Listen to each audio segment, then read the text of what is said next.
Hello दोस्तों, कैसे हो। आज मैं आपके सामने कोई प्रश्न पत्र या कोई क्वेश्चन पेपर नहीं लेके आया। एक जेन्युइन सा क्वेश्चन है मेरा, सिर्फ एक जेन्युइन सा क्वेश्चन कि क्या क्या आप भी तैयारी कर रहे हैं और क्या आप भी इस तरह तैयारी करते हैं। क्वेश्चन मार्क क्यों है?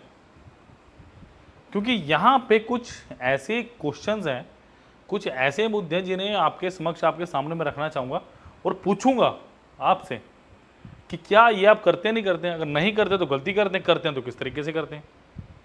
Clear?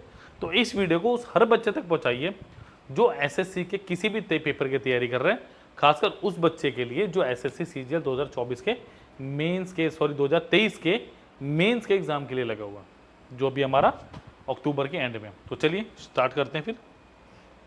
Target SSC CGL mains 2024 है। सबसे पहली बात, कॉन्सेप्ट क्लियरिटी।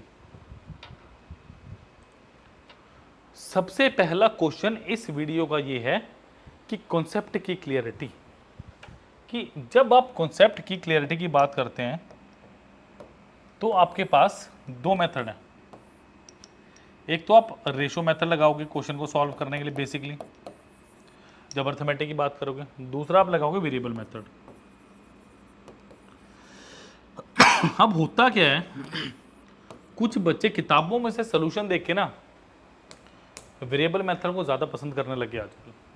कुछ बच्चे, ज़्यादातर तो नहीं बोलूँगा मैं, बट क्या ये टाइम सेविंग है? क्या ये टाइम सेविंग मेथड है आपका? बताओ। आई डोंट थिंक सो कि ये टाइम सेविंग मेथड है आपका। क्या ये आपका स्कोरिंग मेथड है?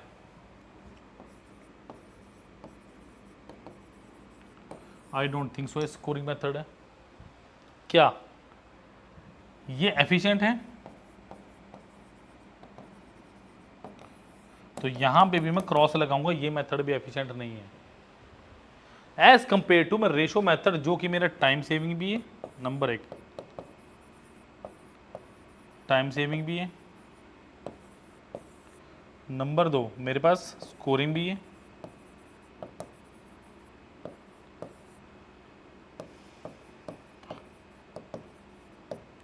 तो अगर आप कॉन्सेप्ट की क्लियरिटी चाहते हैं तो अर्थमेटिक के ज़्यादा से ज़्यादा क्वेश्चंस को रेशो मेथड से करने की कोशिश करो। अपने परसेंटेज के बेसिक्स को अच्छा करो। आपका percentage plus ratio and proportion, इन दो चैप्टरों को अच्छे से कमांड में लाओ ताकि आप ये समझ सको और आप ये कर सको और बहुत कुछ आगे कर सकें। क्लियर? नेक्स्ट पार्ट क्या है इसका, या नेक्स्ट क्वेश्चन क्या है?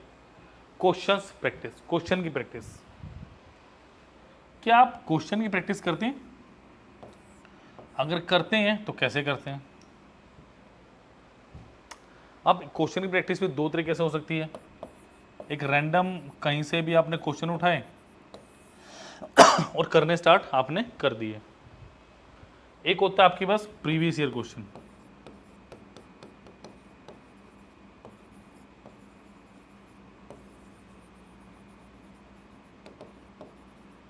एक होता है आपके पास प्रीवियस ईयर क्वेश्चन। अब what is the difference between random questions and previous year question? देखो, रैंडम क्वेश्चन कुछ भी हो सकते हैं, इसमें कोई भी कॉन्सेप्ट लगेगा, कोई भी आप मेथड लगा लोगे और सोल्यूशन तो आप, चलो मैं मानता हूं सोल्यूशन आप कर लोगे, बट जब आप प्रीवियस ईयर क्वेश्चन करते हो ना, आपको अप्रोच मिलती है। नंबर एक आपको अप्रोच मिलेगी, नंबर दो आपको ट्रेंड का पता चलेगा, या आप कहोगे चेंज ऑफ ट्रेंड का पता चलेगा। चेंज ऑफ, आपको एक्चुअली में ट्रेंड का पता चलेगा कि चेंज ऑफ ट्रेंड हो कैसे रहा है। नंबर तीन, आपको पता चलेगा व्हाट टू प्रिपेयर।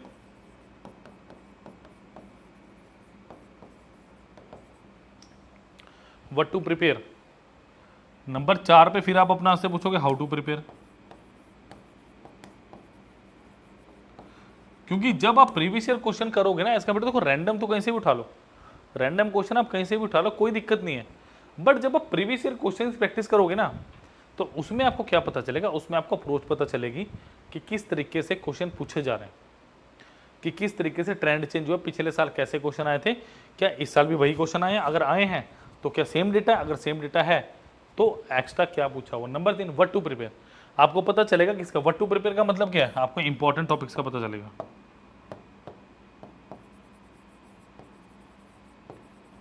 आपको इंपॉर्टेंट टॉपिक्स का पता चलेगा यहां से कि what are the important topics for my examination. ये समझिए मेरी बात को, क्लियर। तो ये सारी चीजें कहां से पता चलेगी, जब आप राइट पाथ पे अच्छे क्वेश्चंस की, किसकी, प्रीवियस ईयर क्वेश्चंस की प्रैक्टिस करेंगे। तो ये एक बहुत ज़रूरी क्वेश्चन है, क्योंकि बच्चे अक्सर करते हैं कोई भी किताब उठा के लग जाते हैं, वो ये नहीं देखते कि आप किस एग्जाम की तैयारी करो और उस बुक में किस लेवल के क्वेश्चन आपको दिए गए। ये बहुत ज़रूरी है समझना, क्लियर। नेक्स्ट देखिए, नॉट प्रॉपर रिवीजन।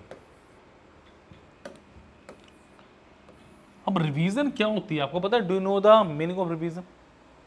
कि आपने कोई चैप्टर किया, आपने कोई चैप्टर किया, ठीक है, उस चैप्टर में कुछ कॉन्सेप्ट हैं,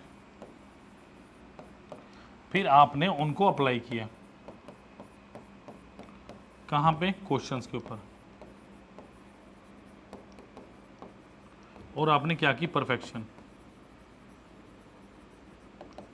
आपने क्या की, परफेक्शन की। ये एक बेसिक आपके पास मॉड्यूल है किसी भी चैप्टर में अच्छे से काम करने का, कि सबसे पहले आप क्या करोगे, उस चैप्टर को देखोगे कौन सा चैप्टर है, फिर आप उस चैप्टर का कॉन्सेप्ट पकड़ोगे, उस कॉन्सेप्ट को अप्लाई करोगे किसके ऊपर, क्वेश्चंस के ऊपर, फिर आपकी परफेक्शन होगी, या कहोगे उस क्वेश्चन में मास्टरी होगी।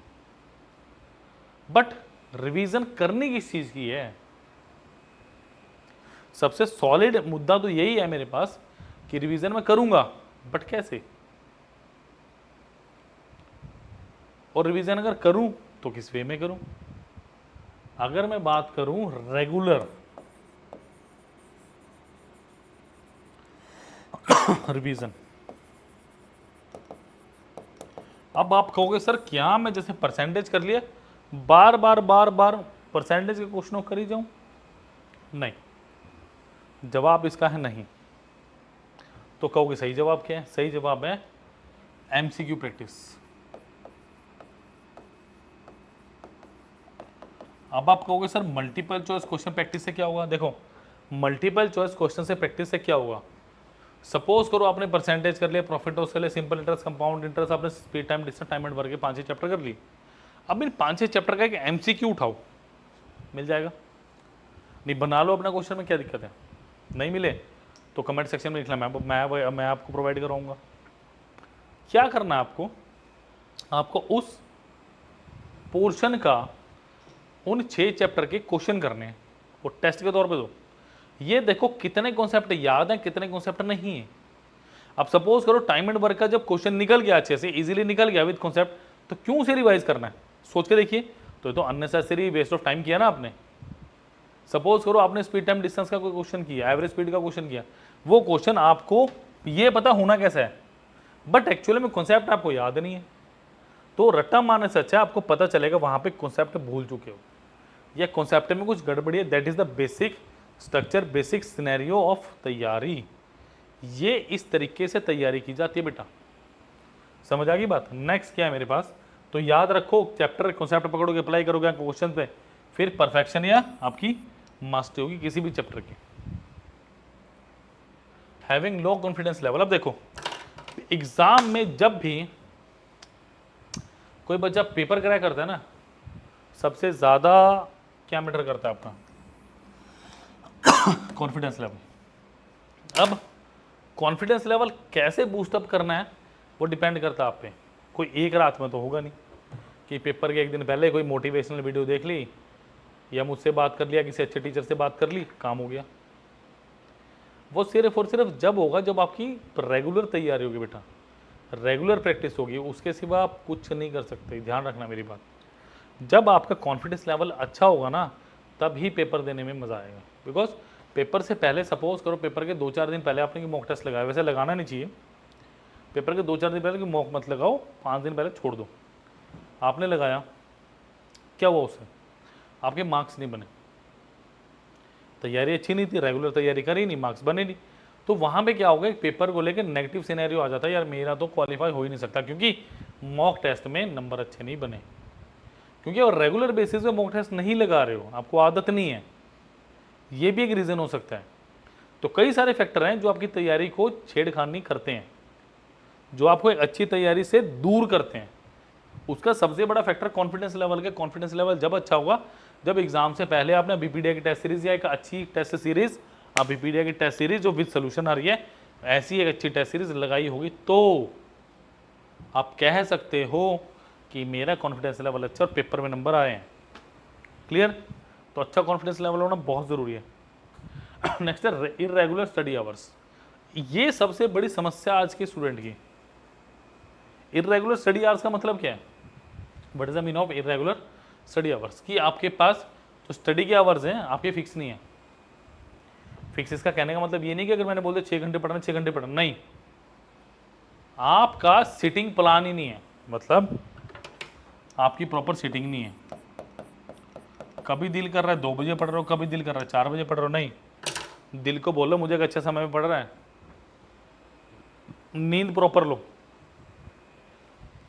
डाइट पे ध्यान दो, जब भी फोकस होगा, अदरवाइज नहीं फोकस होगा। अभी बता रहा हूँ मैं, ये कुछ चीज़ें हैं जो आपको ध्यान रखनी पड़ेंगी तैयारी करते हुए कि इरेगुलर स्टडी आवर्स नहीं होने चाहिए। आपको एक प्रॉपर आपका शेड्यूल फिक्स करना पड़ेगा। समझ आ गई बात? I am not saying, I am saying schedule. जैसे आप स्कूल में जाते थे ना, ये पीरियड ये पीरियड ये, ऐसे एक चीज़ पे फोकस मत करो। क्वांट अच्छा लग रहा है क्वांट मत पढ़ो, पूरे दिन थोड़ा टाइम दो क्वांट को, उसके बाद रीजनिंग पे आ जाओ।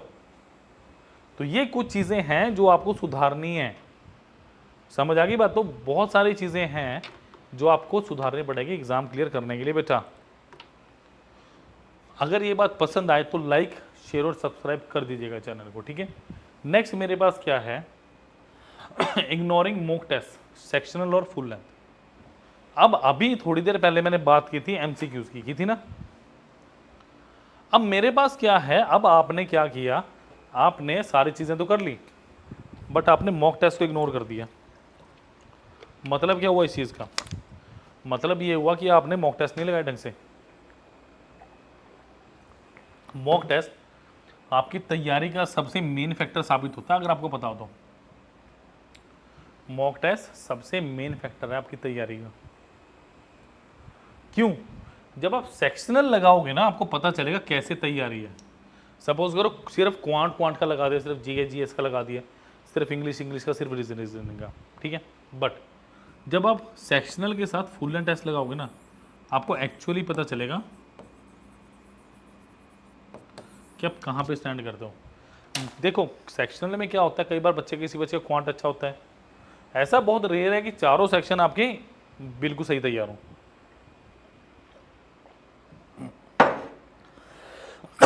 सपोज करो किसी बच्चे का इंग्लिश वीक है तो वो कतराएगा इंग्लिश का सेक्शनल टेस्ट लगाने से, बट सॉरी, जब आप फुल लेंथ टेस्ट लगाओगे ना, वहां पे आपको आपकी कमजोरी का पता चल जाएगा। तो बहुत ज़रूरी है, बहुत इंपॉर्टेंट है आपके मॉक टेस्टों को लगाना। क्लियर? सो ये है वो कुछ फैक्टर्स जो आपको पहचानने चाहिए, जो आपको जानने चाहिए और जो आपकी तैयारी को बूस्टअप करने में आपकी मदद करेंगे। क्लियर? सो प्लीज़ एक छोटी सी वीडियो को, प्यारी सी वीडियो को, नन्ही मुन्नी वीडियो को लाइक करें, शेयर करें, चैनल को सब्सक्राइब कीजिए और जुड़े रहिए अभिपीडिया एसएससी के साथ। Thank you, bye bye, take care. और प्लीज़ जो भी लिखा डिस्क्रिप्शन बॉक्स में मिलेंगे आपको। Thank you.